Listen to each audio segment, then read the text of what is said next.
ఇవాళ రేపట్ల పెళ్ళిళ్ళు చేసుకొని పిల్లలను కన్నోళ్ళకు భార్యలకు 10,000 ఇవ్వనీకైనా 10 సార్లు ఆలోచిస్తారు మగవాళ్ళు.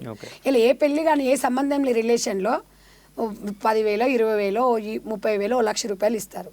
ఒకటేసారి 70 లక్షలు ఎలా ఇస్తారు అంటే ఒకసారి ఇస్తలేడు ఇన్స్టాల్మెంట్ లెక్కన ఇస్తా ఉన్నాడు.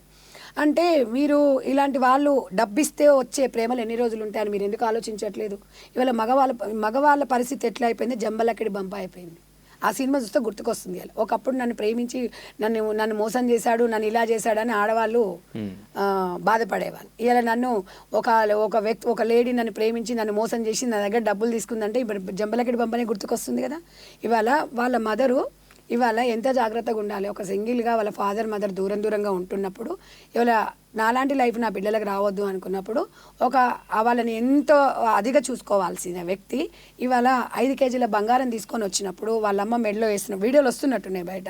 వేస్తున్నప్పుడు ఇది ఎక్కడి నుంచి వచ్చిందని తెలుసుకోవద్దా వాళ్ళ మదరు? అంటే ఎక్కడి నుంచి అయినా సరే డబ్బు అయితే వస్తుంది మా అమ్మాయికి అని అనుకుంటుంది. కరెక్టేనా? ఇవాళ ఒక రెడ్డి కులంలో పుట్టి 10 మందికి ఆదర్శంగా ఉండాలి. సరే కులం ఏదైనా పక్కన పెడదాం కోసేపు, గుణంలో గొప్పగా ఉండాలి కదా. అంటే అంటారు కదా పెద్దలు, రెడ్డోడు అంటే ఊర్లో రెడ్డోడు అంటే 10 మందికి ఆదర్శంగా ఉంటాడు, 10 మందికి ఆదుకుంటాడు అన్నట్టుగా. ఇలా ఈ ఇంట్లో వీళ్ళు చేసింది ఏంటి? అక్కడ వాళ్ళ ఫాదర్ని చూస్తే బాధ అనిపిస్తుంది.